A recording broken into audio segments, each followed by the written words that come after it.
আসসালামু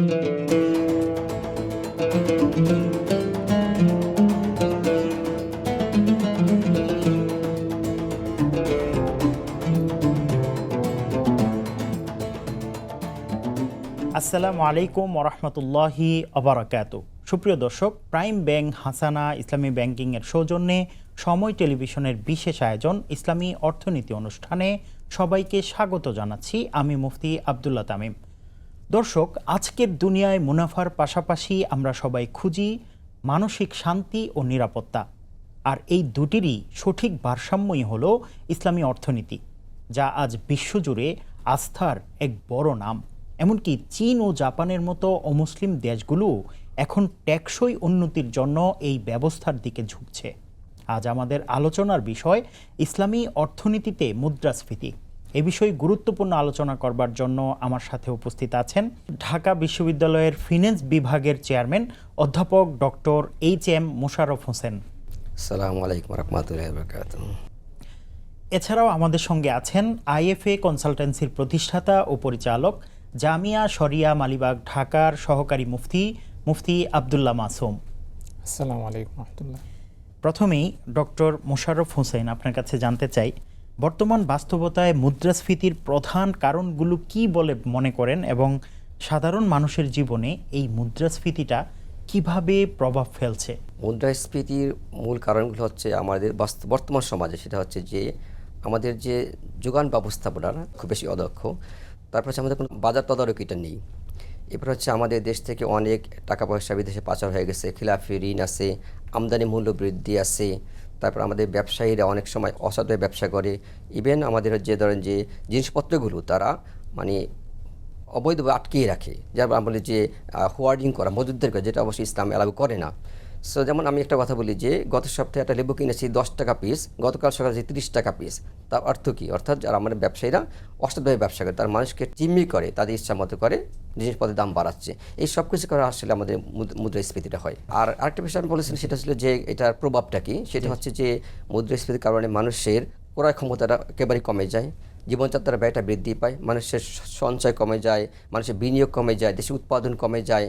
হ্যাঁ, আলটিমেটলি আমাদের দেশ অর্থনৈতিকভাবে পিছিয়ে পড়ে। মুফতি আবদুল্লাহ মাসুম, আপনার কাছে জানতে চাই, স্যার বলছিলেন যে অনৈতিকভাবে যারা ব্যবসা করছে, তো আসলে ইসলামী অর্থনীতির দৃষ্টিতে মুদ্রাস্ফীতিতে যদি নৈতিক দুর্বলতার অভাব হয় অথবা প্রাতিষ্ঠানিক দুর্বলতার ফল হয়, তাহলে রাষ্ট্রের দায়িত্ব কি শুধু মুদ্রাস্ফীতি নিয়ন্ত্রণে সীমাবদ্ধ, নাকি আসলে বাজারের ন্যায়, স্বচ্ছতা এগুলোও তাদের সরই কোনো দায়িত্ব বলে মনে করেন? এই বিষয়টা আপনি একটু ব্যাখ্যা করবেন। আমরা যদি দেখি যে ইসলামী অর্থনীতির আলোকে, যে ইসলামী অর্থনীতি শুধুমাত্র সিঙ্গেল ভাবে মুদ্রাস্ফীতিকে নিয়ন্ত্রণ করতে বলে না, এবং এর পাশাপাশি ইসলামী অর্থনীতি আমি যদি বলি যে 3টা জিনিসকে উৎসাহিত করে। এক নম্বর হলো যে বাজারের মধ্যে ইনসাফ প্রতিষ্ঠা করা, আদল ও ইনসাফ প্রতিষ্ঠা করা। তো সেটা যেমন একজন ব্যবসায়ী ভোক্তা সবার দিক থেকে দায়িত্ব, তেমনিভাবে রাষ্ট্রেরও দায়িত্ব। আমি যদি ব্যবসায়ী হই তাহলে আমার দিক থেকে ইনসাফ কী? আমার দিক থেকে ইনসাফ হলো যে আমি মাপে কম দিব না।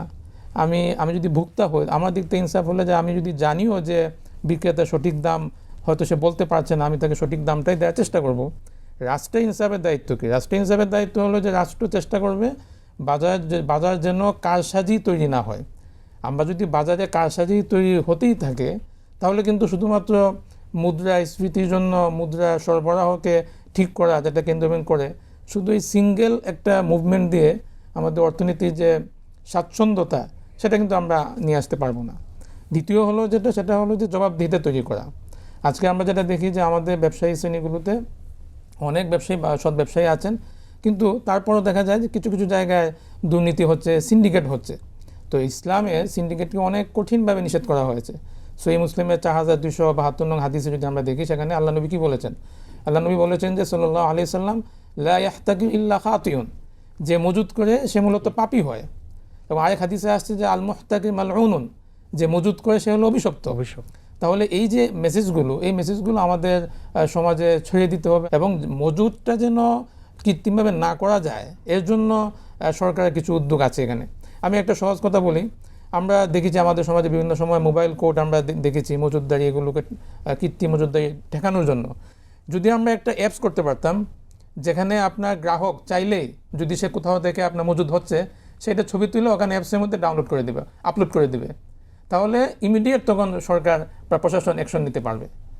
এইভাবে যদি আমরা একটা সামগ্রিক একটা আমাদের যে উদ্যোগগুলো নেওয়া দরকার, ভোক্তা, ব্যবসায়ী, সরকার, এই তিনটা পক্ষ থেকে, তাহলে আমি মনে করি যে আমাদের মুদ্রাস্ফীতির কারণে যে সমস্যাগুলো হচ্ছে সেটা অনেকটাই আমরা এর থেকে বের হয়ে আসতে পারবো ইনশাআল্লাহ। জি জি, অনেক সুন্দর পরামর্শ দিয়েছেন, ধন্যবাদ। Doctor H M Mosharraf Hossain, আপনার কাছে জানতে চাই যে সুদ ভিত্তিক যে ঋণ নির্ভর অর্থব্যবস্থা, এটা একটা কৃত্রিম প্রবৃদ্ধির মতো একটা বাজারে মনে হচ্ছে, তো এটা বৈষম্য বৃদ্ধি করে আমাদের মনে হয়। তো ইসলামী ঝুঁকি আর যেটা ভাগাভাগি করে নেয়ার এই বিষয়টা, পদ্ধতিটা কি আসলে বেশি স্থিতিশীল বলে মনে করেন এর বিকল্প হিসেবে? আপনার কথাটা সম্পূর্ণ সঠিক। আপনি যেটা বলেছেন যে আসলে সুদ ভিত্তিক যে আমাদের অর্থনীতি আছে সেখানে কৃত্রিমভাবে আমাদের প্রবৃদ্ধি দেখানো হয়, সেটা আমাদের আমরা দেখতে পেয়েছি যে গত বছরের পর বছর অনেক যুগ ধরে আমাদের দেশে যে প্রবৃদ্ধি দেখানো হয় সেটা সত্যিকার প্রবৃদ্ধি না। এটা সরকার একটা মানে রেট ক্যালকুলেট করে ঘোষণা করে দেয়, কিন্তু বাস্তবের সাথে কোনো সম্পর্ক থাকে না। ধনী আর ধনী হচ্ছে, গরিব আর গরিব হচ্ছে।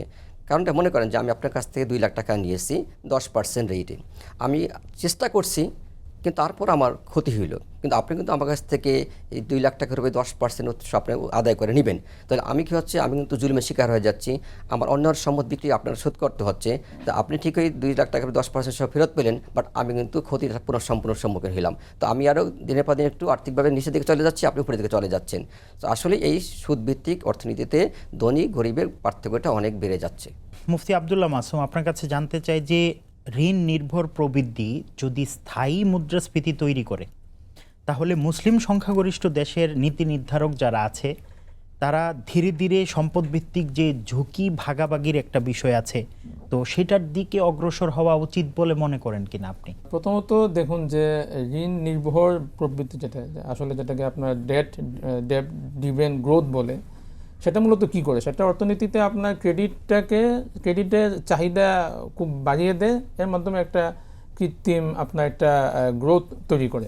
ঋণ যদি আপনার অর্থনীতির যে বাস্তব সেক্টরগুলো আছে, অর্থাৎ যেখানে আপনার সরাসরি সম্পদের সাথে সম্পৃক্ততা থাকা, সেবা, বাণিজ্য, এগুলোর সাথে সম্পৃক্ত না থেকে শুধুমাত্র ঋণের সাথে ঋণের সম্পর্ক থাকলে সেটা আসলে অর্থনীতিতে আপনার মূল্যস্ফীতি তৈরি করে এবং নানা সমস্যা তেমন তৈরি করে। বা শুধু ইসলামী অর্থনীতি নয়, একটা টেকসই রাষ্ট্র কাঠামো যদি আপনি চিন্তা করতে চান, তাহলে সেক্ষেত্রে আসলে আমাদেরকে শুধুমাত্র ডেট ড্রিভেন গ্রোথ এই চিন্তা করলে হবে না, সেক্ষেত্রে আমাদেরকে এর সাথে অ্যাসেট ব্যাকড যে ইকোনমিক্স আছে সেখানে আমাদের যেতে হবে। টেকসই রাষ্ট্রীয় কাঠামো যদি আমরা দেখতে চাই, তাহলে আমরা বলবো যে দুটো কাজ করতে হবে এখানে। এক নম্বর হলো আমাদের অর্থনীতিতে সম্পদ ভিত্তিক যে কার্যক্রম সেটাকে উৎসাহিত করা। আমরা দেখি যে ইসলামী ব্যাংকগুলো আপনার সম্পদ ভিত্তিক কার্যক্রম তারা করছে, বাইসেল মোডে তারা ব্যবসা বাণিজ্য করছে, এইটাকে যেন আরও বেশি শরিয়াসম্মতভাবে করা যায়, বাইসেলের নামে যেন আপনার অন্য কিছু না হয়, এই জায়গাতে শরিয়া কমপ্লায়েন্সটা আরও বেশি নিশ্চিত করা। এবং দ্বিতীয়ত প্রত্যেকটা কনভেনশনাল ব্যাংকে ইসলামী ব্যাংকিংটাকে নিয়ে আসা গ্র্যাজুয়ালি, ধীরে ধীরে। এবং দ্বিতীয় যেটা, সেটা হলো আপনার রিস্ক শেয়ারিং, যেটা ঝুঁকি ভাগাভাগি ভিত্তিক যে অর্থনীতি বা ফাইন্যান্স, সেটাকে সামনে নিয়ে আসা। তো এখানে যারা রেগুলেটর আছেন তারা চিন্তা করতে পারেন যে কীভাবে আসলে মুশারাকা মুদারাবাকে ব্যাংকিং সেক্টর আরও বেশি এনকারেজ করার জন্য আমরা আসলে কী ধরনের নীতি আমাদের প্রবর্তন করা দরকার।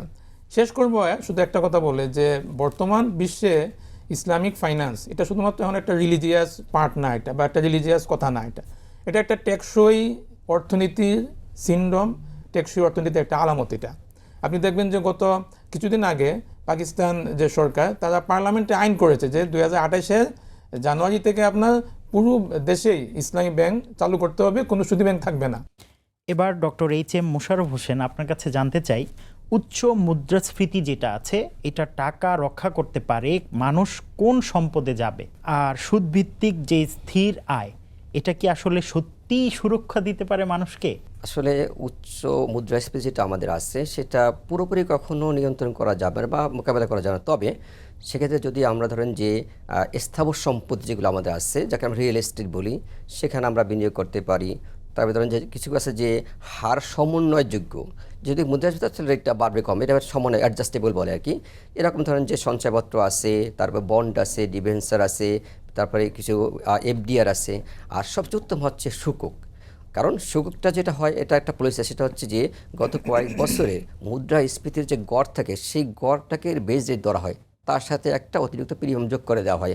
তাহলে যারা ধরেন সুকুকটা কিনবে তারা কিন্তু সেই ইনফ্লেশনের কারণে ক্ষতিগ্রস্ত হচ্ছে না, তাই সেটা এখানে অ্যাডজাস্ট করে নেওয়া হচ্ছে। আর ইসলামী অর্থনীতি যেটা হচ্ছে সেখানে আপনার যে ঝুঁকি এবং লাভ লোকসান ভাগাভাগি, সেটা হলে অবশ্যই ইনফ্লেশনের সাথে এখানে অ্যাডজাস্ট হবে। কারণ সেখানে ধরেন যে আমার তো রেশিও অনুসারে আমার লাভ লোকসান আমি নিতেছি, কাজে এই ইসলামী অর্থনীতির মাধ্যমে ঝুঁকি ও লাভ লোকসান ভাগাভাগির মাধ্যমেই আমি মনে করি যে উত্তমভাবে এই উচ্চ মুদ্রাস্ফীতিটাকে নিয়ন্ত্রণ করা সম্ভব, রক্ষা করা সম্ভব। দ্রব্যমূল্য বৃদ্ধির সময় একজন মুসলিম ব্যবসায়ীর জন্য কি শুধু বাজার মেনে চলাই যথেষ্ট, নাকি তাকওয়া, সামাজিক দায়িত্ব এগুলো বিবেচনায় রাখা জরুরি বলে মনে করেন? আবার আরেকটা বিষয় আছে যে একজন ভোক্তার ক্ষেত্রে ব্যয় ও ভোগে কি ধরনের সংযম থাকা উচিত বলে মনে করেন? দেখুন, ব্যবসা বৈধ এবং সম্মানিত একটা পেশা, কিন্তু এটা শুধুমাত্র মুনাফা অর্জনের একটা মাধ্যম নয়। ইসলামী অর্থনীতির দৃষ্টিতে ব্যবসা এর পাশাপাশি অবশ্যই এটি আমানা এবং একটা সোশ্যাল ওয়ার্কের মধ্যেও পড়ে।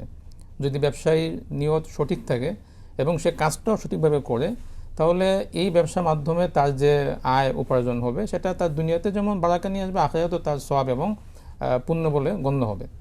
তো যখন আপনার বাজারে মুদ্রাস্ফীতির কারণে বা নানা কারণে দ্রব্যমূল্য বেড়ে যায়, তখন একজন ব্যবসায়ী কী করা উচিত? একজন ব্যবসায়ী তখন এক নম্বর করণীয় হলো তার সাধ্যের মধ্যে যেন মুদ্রাস্ফীতি বা দ্রব্যমূল্য বেড়ে যাওয়ার সে যেন এটাকে সুযোগ হিসাবে গ্রহণ না করে। দ্বিতীয়ত, এটাকে যেন সে আনন্দ এবং উৎফুল্ল হিসাবে গ্রহণ না করে। এক হাদিসের মধ্যে আসছে যে বিসাল আব্দুল মুহতাকির ইজা রাখাসাল্লাহুল আসআর হাজিনা ওয়া ইজা আগলাহ আল্লাহুল আসআর ফারিহা। অর্থাৎ নিকৃষ্ট মজুতকারী হলো সেই ব্যক্তি যে যখন আল্লাহ সুবহানাহু ওয়া তাআলা দ্রব্যমূল্য কমিয়ে দেন তখন সে চিন্তিত হয়, আর যখন দ্রব্যমূল্য বেড়ে যায় তখন সে আনন্দিত হয়। তাহলে এই চরিত্রটা ধারণ করা যাবে না। এবং তৃতীয়ত, তার এটা লক্ষ্য করা উচিত যে আমার এই ব্যবসা শুধুমাত্র মুনাফা অর্জনের মাধ্যম নয়, এটা এক ধরনের সামাজিক কাজ।